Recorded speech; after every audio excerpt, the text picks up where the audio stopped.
Welcome to Oet for you. Today we are going to discuss about schizophrenia.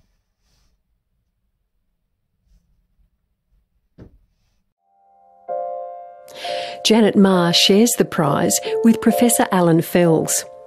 He's well known as former chair of the Australian Competition and Consumer Commission. More recently, though, as chair of the National Mental Health Commission, his achievements in the field of mental health have been considerable. Alan has close personal experience of mental illness. He and his wife care for their daughter Isabella, who was diagnosed with schizophrenia when she was 25. Isabella, who's about 46, had a very difficult childhood. She acted often somewhat bizarrely. She is a very nice girl, but she has had trouble forming good relationships or relationships of any kind with people. But it was only at the age of 25 that she had a psychotic attack and was then diagnosed with schizophrenia. She was full of fear, wasn't she? It involved a lot of fear that monsters were after her, that she was in real danger. What was that like to manage her in that situation? Well, first of all, it is shocking for the person who has those experiences, as you said, hallucinations, delusions, terrible noises in the head, gunshots going off, monsters appearing, fears of walking downstairs because she'd fall to the bottom of them, couldn't be near windows because she thought they'd crack or she'd fall through them or whatever.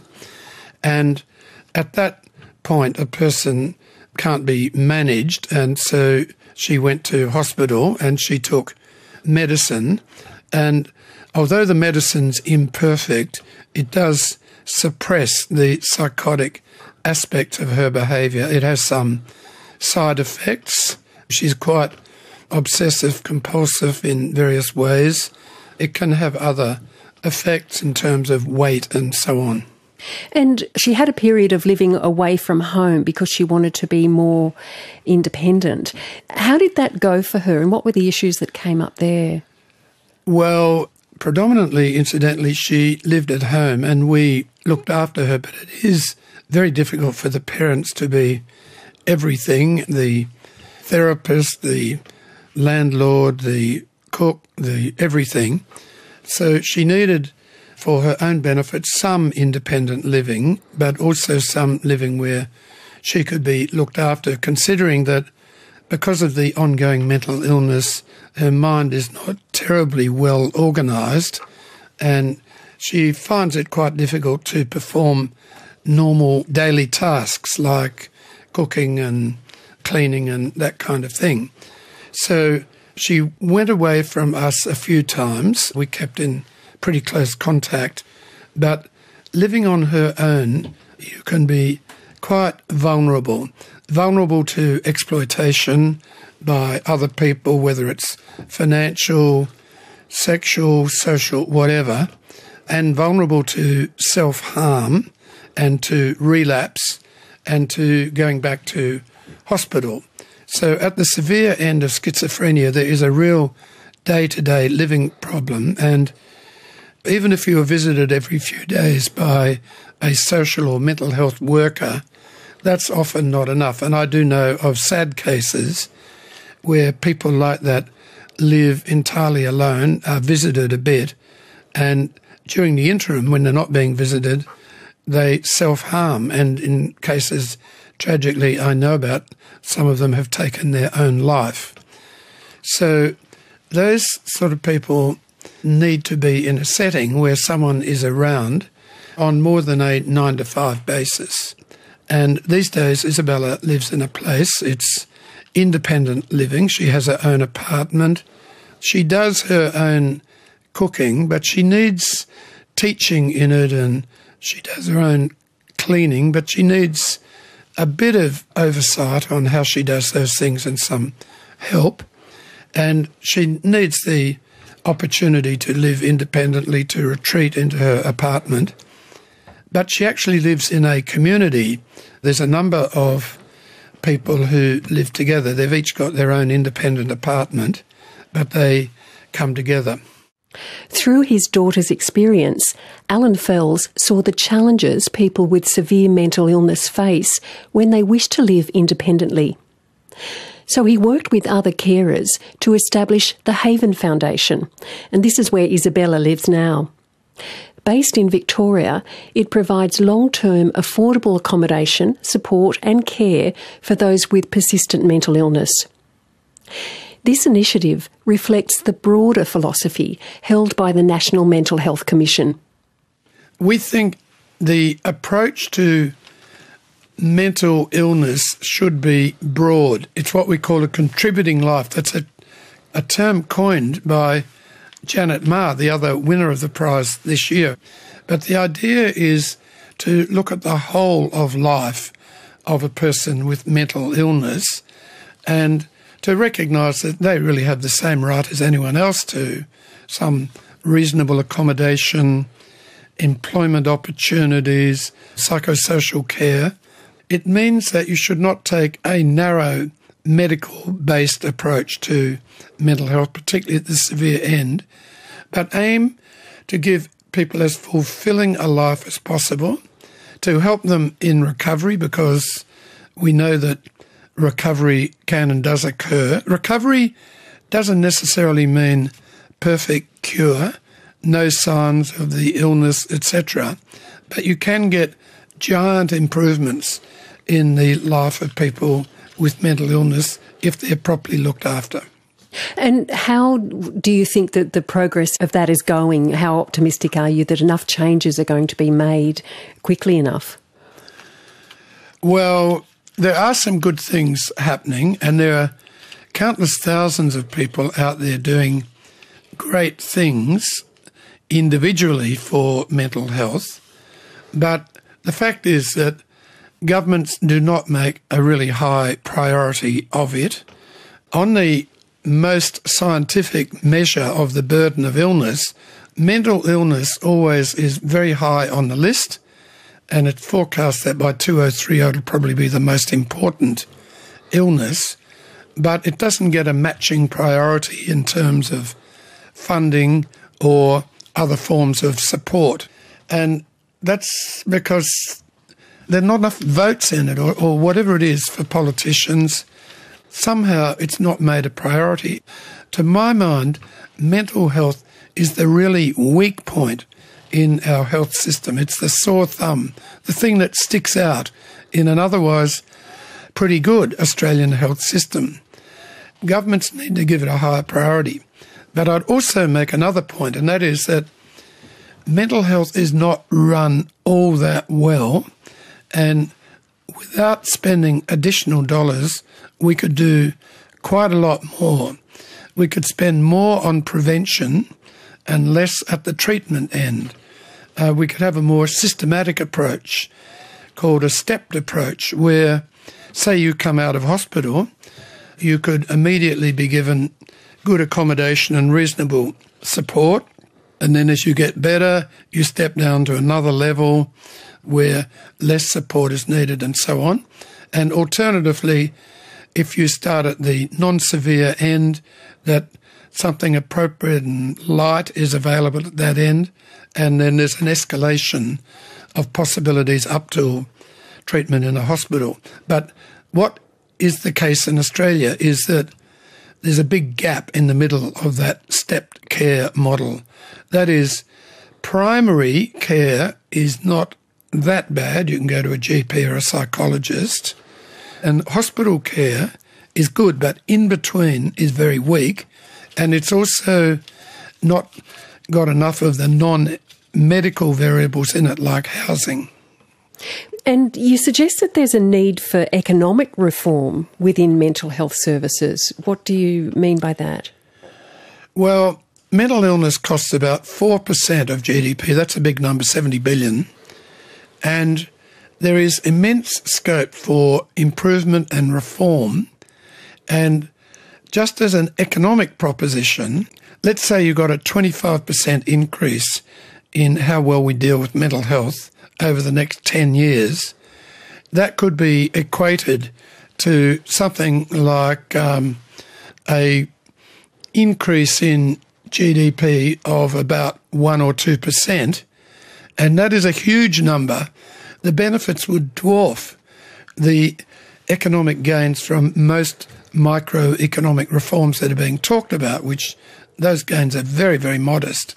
At the moment, we spend really heavily on failure in the system, people having disability, support pensions when with better treatment that might not happen, prison problems, also a lack of employment by people who could be employed.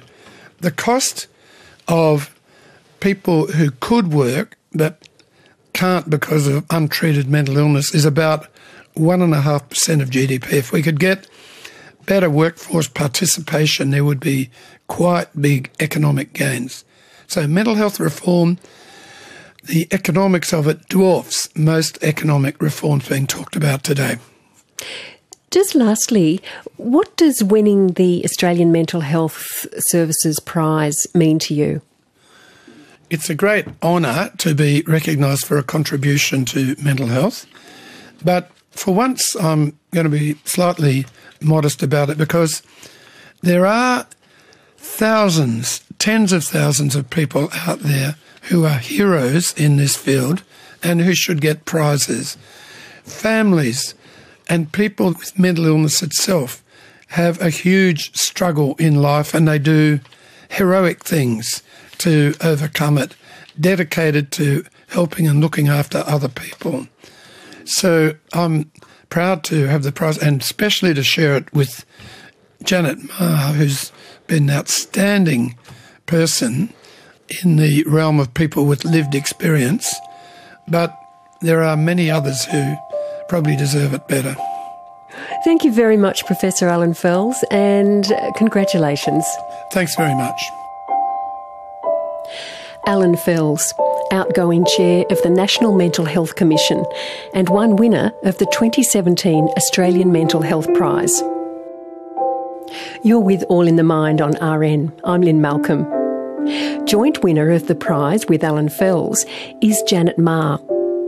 For more than 37 years, she's used her lived experience of schizophrenia to champion the rights of people with mental health issues.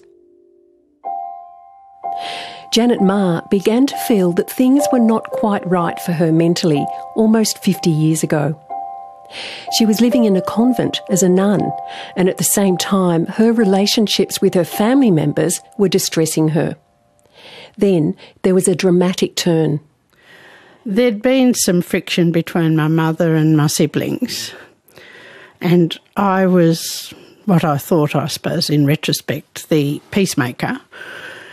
And I did a lot of liaising between mum and two of my siblings. The volatility of that was getting intense, and I started to regret the fact that I was the conveyor of endless vitriol and letters to and from my mum and my siblings.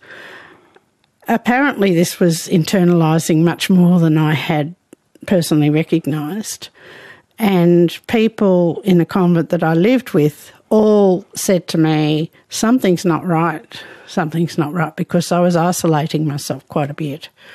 In truth, I was not just isolating, but I was terrified that people would see the mess I was gradually getting into. If we were sitting having a meal, I'd find the most distant place in any table to sit because I was terrified for some reason of something. And they were the early symptoms. And then as time went on, my sister came to visit me, and it was Christmas Eve, and she had a letter for Mum, and I had a letter to give her from Mum. And during that afternoon tea we were having, very pleasantly, I excused myself from the room and didn't come back, and I have no recollection of what I did in the ensuing period. Late in that evening, I took the convent car, and I was dressed in my very modest night dress from the convent. So I have no idea where I had been or what I'd been doing. And I took the car down a very precarious driveway, so I must have been able to drive, clearly. And I took myself literally into the international terminal in the airport. You crashed into yes, the terminal? Yes, apparently. I have no recollection of any of that. All the adventure's not mine. It's for others to have enjoyed. Today I would have been shot, I guess, as a terrorist, so I guess there's something to be grateful for. I don't have any knowledge of any of that until about a week later. I became aware of myself being in a bed in a psychiatric hospital. Janet Ma was diagnosed with schizophrenia, and this was the start of a roller coaster of mental ill health.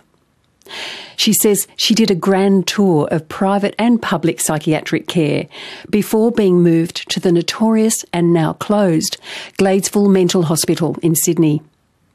There she spent 10 years of her life. What was that like? Look, there were some wonderful things about it, and I don't want to just seem like I'm bagging it forever.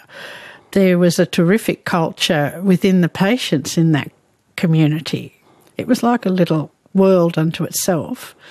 There were some terrific, fabulous and humane staff, and the reverse is true too.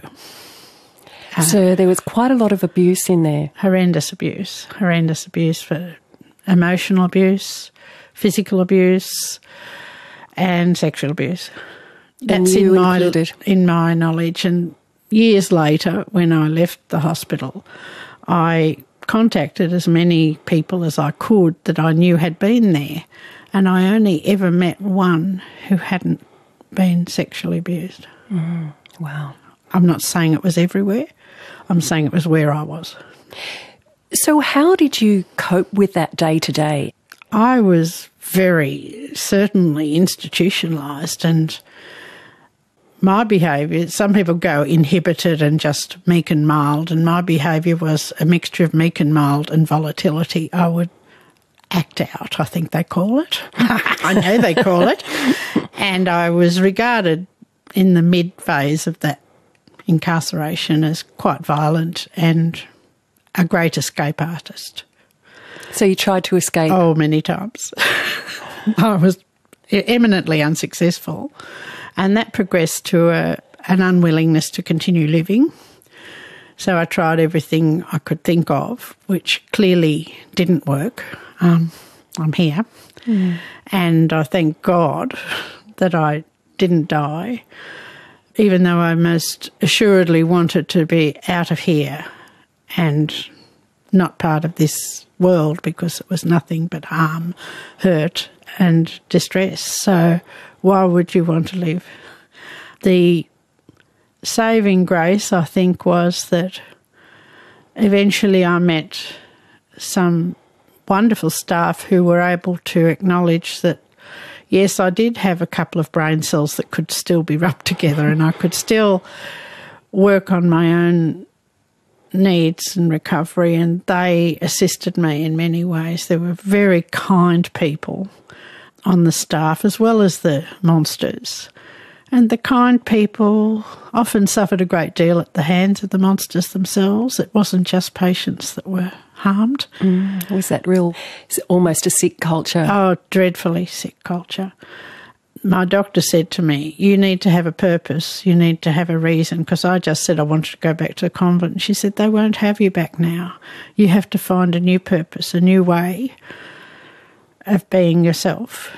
And she said, you've got the best opportunity in the world because you can reinvent yourself. You don't have to be who you were. You can be anything you want to be. And that was very encouraging, but a bit mad, I thought. Here I am sitting in a psychiatric hospital with no hope of exiting, and she's telling me I had an invention of myself that I could work on. And it really did take hold of my imagination, and it was probably as mad a thought as anyone's ever had at that time and that stage. But she helped me start to gain some personal discipline of my thinking first, and then my emotions, and I learnt lots of techniques to anticipate things that might distress me, things that might cause me to act out. And I eventually learnt this sort of level of self-monitoring and self-discipline that I now take into everyday life. It's been a pretty amazing journey, to be honest. It is amazing, isn't it, that an individual within a sick culture has really changed your direction in life. Oh, yes, and she was helped along the way by fabulous staff members who reaffirmed things for me. So you've really drawn on that experience and you've taken it out into the world and you've become a complete activist for those who experience mental health issues. What are some of the main messages that you've taken from your experience that you want to really spread? Oh, if I had a eulogy, it has to be that no one would ever be damaged by their care and treatment. Ever. And that's been my mantra since the day I first walked out of there. That no matter what it is contributing to damage, it has to be stopped. People at their most vulnerable are people in psychiatric care, and they should be supported at their innermost being to regain their confidence and regain their little tread on the earth. It's so hard when you lose your emotional well-being, you lose your job, you lose your home, you often lose your family, you lose your potential, you become poor in mind, body and spirit, and you have become devalued in our society because you are humiliated by other people for being a mad person. The thing you lose is your credibility as a human being. And I think the greatest thing any of us could do for another person is make them feel that they're still valued, that they will have a lot to contribute in the future, and that their life has real value to those around them and to their community. It's a very powerful message. And you still live with schizophrenia. Yes. How are you now and what strategies do you use to manage living with it? I do have it now. I probably will have it till the day I die. And I've said to people, if there was a magic pill tomorrow that says you won't hear those voices or suffer those illusions, I probably wouldn't take it because it's become part of the persona that I am. I have at times a marvellous inbuilt entertainment system.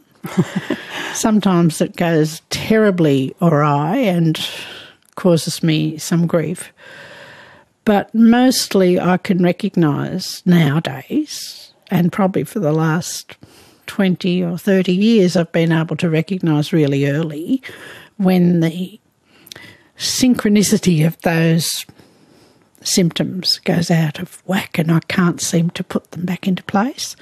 I have developed over the years some personal strategies that seem to work more times than not, and I prevent major episodes within myself by knowing what to do to slow myself down and to tip the balance back into me being in control rather than the symptoms.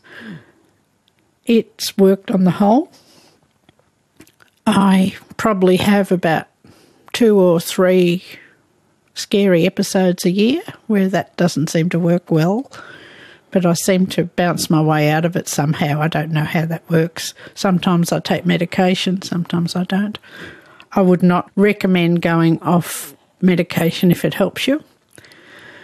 Everyone has to learn and should learn their own symptomology and when it's problematic and when it's not. For me, I've learnt to make it not problematic for the majority of my life. And when it is problematic, I know what to do. That takes years and years and years and years. You really do need to work with somebody professional to find out what your triggers are, what the accelerating factors are and how you can deal with that. Each one's different. And you've talked about the importance of listening to people with experience in mental illness and really involving them in their own recovery, but also involving them in developing mental health services. Yes. Tell me a little bit more about that and how that can work. I believe that the people who have the most expertise about mental health issues are those who are living with it and who have learnt to analyse and research what has been happening for them.